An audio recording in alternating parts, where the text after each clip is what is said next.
There are three sounds that can make a mother's heart stop. The first is silence when there should be crying. The second is crying when there should be laughter. The third is the sudden absence of the steady beep beep beep that tells you your child is still breathing. I learned to fear that third sound more than anything else in this world. My name is Lolanthe, and this is the story of how I stopped being a victim and became something else entirely. Something my family never saw coming. It was midnight on a Tuesday when I found myself on my hands and knees scrubbing the kitchen floor of our cramped rental house in the outskirts of Philadelphia. The mop bucket sat beside me, its water already gray with dirt and grease. I had picked up an extra cleaning gig through one of those apps that connects desperate people with even more desperate work. $12 an hour to make someone else's home livable while mine was falling apart. But I needed every penny I could get. From the room next door, I could hear it. That rhythmic electronic pulse that had become the soundtrack of my existence. Beep, beep, beep. Leo's oxygen monitor. My 7-year-old son, small for his age and fragile as paper, slept with a machine that measured every breath he took. Chronic respiratory failure, the doctors called it. A lifetime of medical equipment, they said. But also a lifetime. And that was what mattered. A shadow fell across the wet floor. Haley, my 20-year-old sister, stood in the doorway with her phone held up filming.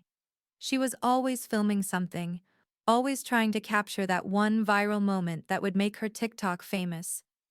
Without breaking her gaze from her screen, she deliberately kicked my bucket. Dirty water sloshed across the floor I had just cleaned. "Oops," she said, her voice flat. "Better clean that up, sis. I need this floor spotless for my new video. I'm reviewing these knockoff sneakers I got from some Chinese website." I sat back on my heels, feeling the dirty water seep into my jeans. This was not the first time Haley had sabotaged my work. Last week, she had unplugged Leo's nebulizer mid-treatment because the humming noise was ruining her audio. My father's voice boomed from the living room. "Lolanthe, you making coffee or what?" Rick had been laid off from his job at the manufacturing plant 6 months ago. Since then, he had spent his days on the couch, rotating between Fox News, Budweiser, and complaints about how the government was ruining America while collecting unemployment benefits himself. I abandoned the bucket and made coffee, brought it to him, received no thanks, and returned to clean the floor for the second time. Then I checked on Leo.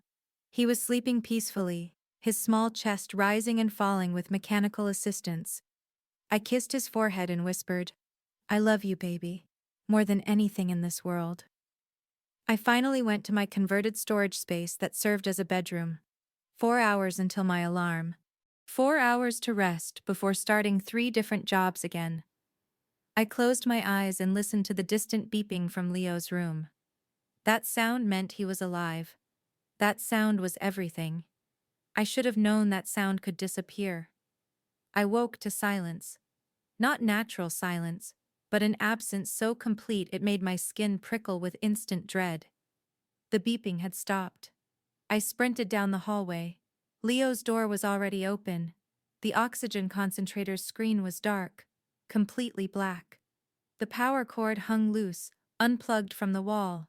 And Leo was making a desperate, gasping wheeze as his body fought for air it could not get. "No, no, no, no, no," I chanted, reaching for the backup oxygen tank. My fingers fumbled with the valve. It was stuck. It would not turn. Leo's gasping got worse. His lips were starting to turn blue. I screamed, "Help! Somebody help me!"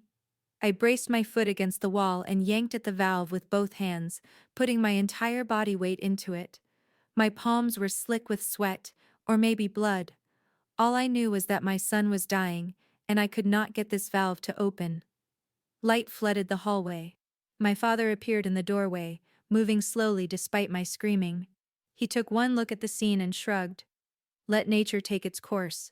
Maybe it's for the best. Save us the electric bill." Behind him, I could see my mother Sharon and Haley. Neither moved to help. Haley was smiling, actually smiling, and she was holding her phone up, pointed at me, recording. This is going to be such good content, she said quietly. The valve suddenly gave way. I fumbled with the mask, my bloody hands leaving red streaks as I fitted it over Leo's face. For a terrible moment, nothing happened. Then Leo's chest hitched, and he took a shuddering breath. The blue tinge started to fade from his lips. The lights blazed back to full power. I looked up and saw Haley standing by the circuit breaker box in the hallway. She had flipped it back on. She had turned it off in the first place. "Oops," she said. "Must have accidentally bumped the breaker." "You know how clumsy I am." My mother laughed. Actually laughed. "Oh, Haley, you're terrible. That was quite a prank." My father waved his hand dismissively. "Don't be so dramatic, Lolanthe. The kid's fine. This is why nobody wants to help you." Haley held up her phone, reviewing footage. "Mom, you think I should post this? The drama is incredible. People eat this stuff up." I looked at my bloody hands. I looked at Leo, pale and scared. I looked at my family discussing how to monetize the moment they had watched my son nearly suffocate. Something inside me transformed. They wanted to film tragedy? I would give them a show they would never forget. But not tonight. Tonight, I held my son and made sure he kept breathing. Tomorrow, I would start planning. The next morning, I contacted my friend Maya from community college who worked in cybersecurity. Through an encrypted call, I told her everything. The years of mistreatment, the financial exploitation, and last night. "They almost killed your son and filmed it," Maya said. "And you want evidence?" "Yes."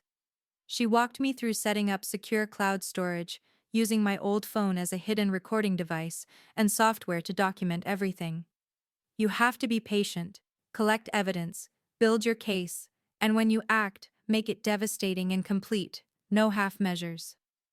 I got to work. The old phone went in the living room, recording continuously. I documented Haley's social media showing expensive purchases while I scraped together change for Leo's medication. I found her Instagram story from 2 days prior, showing Leo sleeping with the caption, "Getting ready for the ultimate transformation content. Stay tuned." I recorded my father bragging on the phone about diverting Leo's medical assistance funds to buy a 70-inch TV. "The kid don't need that money. Half those treatments are bullshit anyway." I captured my mother complaining to church friends that she was embarrassed by Leo's equipment. "It makes the place look like a hospital. I wish Lolanthe would just put him in a home." I watched Haley start a TikTok series called Disability Chic, where she mocked people with disabilities. My parents appeared in videos, laughing along. Every awful moment went into my archive: financial exploitation, medical neglect, emotional abuse. I organized it all by date and category. And I waited. 3 weeks later, Haley announced she was doing a big live stream to celebrate reaching 10,000 followers. Some cheap energy drink company had sponsored her with $50. "I'm going to do something really interactive," she said. "Something that will get people talking." The night of the live stream, she set up in the living room. Then she wheeled Leo's oxygen concentrator into the frame. "What are you doing?" I asked. "Creating content. Don't worry, this is just going to be a fun little challenge." She went live. Within seconds, viewers joined. 50 people, 100, 200. "Okay, everyone," she said, smiling. "Tonight we're doing something edgy. You guys know I keep it real. I want to talk about the reality of living with someone who's disabled. So here's the challenge. If this video gets to 1,000 comments in the next 10 minutes, I'm going to unplug this oxygen machine for 60 seconds, just to see if my nephew is really as dependent on it as my sister claims, or if she's just being dramatic." The comments exploded. The notification sounds became constant. "Haley, I swear to God, if you touch that machine," I started. "What?" she interrupted. "What are you going to do? Hit me? Go ahead. Do it on camera." My father stood up. "Do it, Haley. Unplug the damn thing." My mother was filming on her own phone, getting a different angle. "This is incredible content, honey." The comment counter hit 1,000. Haley smiled and reached for the power cord. "Okay, everyone. Here we go. 60 seconds starting now." She unplugged it. The machine went silent, and I made a decision I would never regret. I did not stop her. I did not make a scene. Instead, I pulled out my phone and filmed everything. I filmed Haley watching the timer with a smile. I filmed my parents encouraging her. I filmed Leo in the next room starting to cough. All of it in perfect damning detail. At 60 seconds, Haley plugged it back in and laughed. See? He's fine. My sister is such a drama queen. The live stream ended. Haley was glowing with satisfaction, and I quietly sent the video to Maya with a single message. It's time. Maya moved fast. Within an hour, Haley's live stream had been clipped and spread across Reddit, Twitter, Facebook, and TikTok through dozens of accounts in parenting groups, disability advocacy communities, and local Philadelphia news pages. The title was simple: Influencer Unplugs Disabled Child's Oxygen Machine for Views. It went viral in the worst possible way. By morning, the comments on Haley's page were brutal. People calling her a monster. People tagging Child Protective Services. Someone had identified our house. Someone else found my father's Facebook showing his posts about diverting Leo's medical funds. The knock came at 11. 2 CPS representatives and a police officer. When it was my turn to speak, I handed the CPS worker a USB drive. Everything you need is on here. Videos, audio recordings, financial records, screenshots, medical documentation, years of evidence, organized by category and date. How long have you been documenting? 3 weeks intensively, but some goes back years. They spent 4 hours in our house. They interviewed everyone. They reviewed the USB drive and their expressions grew darker with each file. Finally, the officer approached me. Ma'am, we're filing criminal charges, multiple charges, against all 3 of them. Good, I said. The consequences unfolded faster than I imagined. The viral video attracted real media attention. Local news, then regional, then national. My family became the face of internet cruelty and child endangerment. My father was fired from his new construction job. The company issued a public statement condemning him. He was charged with financial fraud for stealing nearly $15,000 of Leo's medical assistance funds over 2 years. My mother was recognized at the Wegmans where she worked. By the end of her shift, she was terminated. Her church group asked her not to return. She was ostracized completely. Haley was expelled from Community College of Philadelphia. Every social media account permanently banned. The energy drink company sued her for damaging their brand. She became a meme, a cautionary tale about chasing viral fame at any cost. Between legal fees, restitution, and loss of income, my family was financially destroyed. They lost everything. I took Leo to stay with Maya while the cases proceeded. 3 months later, a charitable organization helped me secure a small apartment in a better neighborhood. It was clean, safe, and quiet. Leo had his own room painted blue with white clouds. We were not rich, but we were stable. We were free. I was loading our last boxes into a borrowed van when a beaten sedan pulled up. My father, mother, and sister got out. They looked terrible, thin, exhausted, desperate. "Lolanthe," my father said, his voice breaking. "Please, you have to help us. Tell the court this was all a misunderstanding. We're family." I looked at him, then at my mother, then at Haley. Leo was in the van, holding a stuffed animal, looking healthy and happy. "Family?" I repeated quietly. "You want to talk about family now?" "We made mistakes," my mother said quickly. "But we didn't deserve this. You've destroyed our lives." "No," I said calmly. "I documented your choices. I showed the world exactly who you were. You destroyed your own lives." Haley stepped forward with real tears. "Lolanthe, please. I'm sorry. I know what I did was wrong. But I'm losing everything." "You can't live with the consequences of your actions?" I asked. "You can't live with being poor and struggling and having no one help you? Leo almost died because you turned off his oxygen for content. He almost died while you filmed and our parents laughed. And you think 3 months of consequences is too much? My father's face twisted with anger. We gave you a place to live. You gave me a place to serve you, I corrected. You exploited my labor, stole from my child, and treated us like we were less than human. That's not generosity. That's captivity. So this is your revenge? My mother asked bitterly. No, I said, getting into the van. I'm not going to watch anything. I'm going to live my life with my son. I'm going to forget you exist. What happens to you now is your problem, not mine. Lolanthe, my father called as I started the engine. You can't just leave us like this.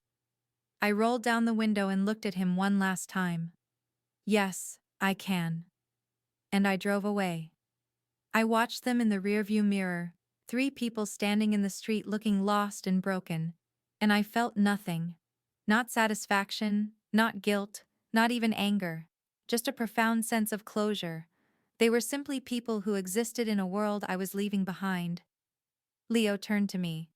Mommy, where are we going? Home, baby, I said, squeezing his hand. We're going home. Over the following months, I rebuilt my life piece by piece. I enrolled in online courses to finish my degree in healthcare administration. Maya became a regular part of our lives, visiting and helping while I studied. I joined support groups for parents of medically complex children and made real friends who valued me as a person. For the first time in years, I remembered how to laugh. I remembered what it felt like to look forward to things instead of dreading them. The legal proceedings took almost a year. My father got 18 months in prison. My mother received probation and mandatory counseling. Haley got community service and a permanent record. They tried to contact me several times that year.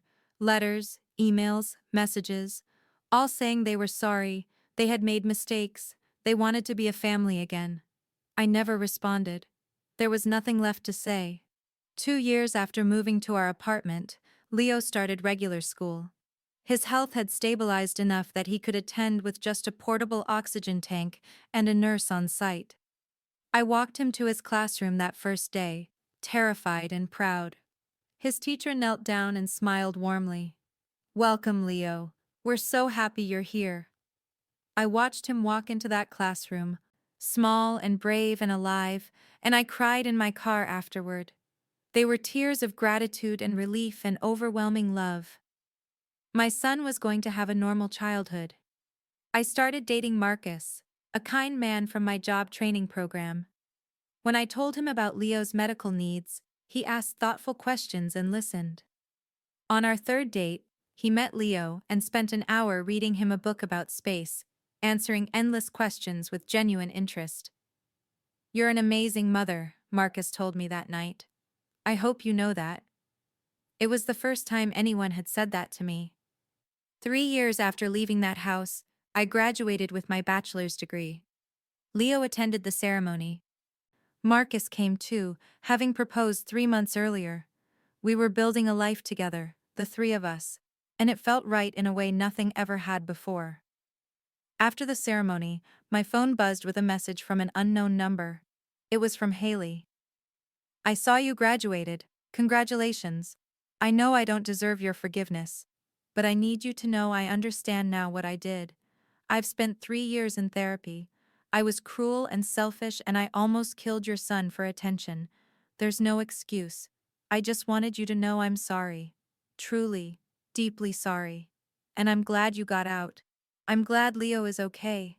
You deserved so much better. I read it 3 times. Then I looked at my life. At Leo talking animatedly to Marcus. At my ring. At my diploma. At the future stretching before us. I typed a single sentence. I hope you find peace. Then I blocked the number. Because that was the truth. I hoped they found peace. But their healing was not my responsibility. Their redemption was not my burden. I had my own life to live, and it was a good one. That night, tucking Leo into bed, he looked up at me. Mommy, are you happy? Yes, baby, I said without hesitation. I'm very happy. Are you? Yeah, he smiled. I like our family. You and me and Marcus.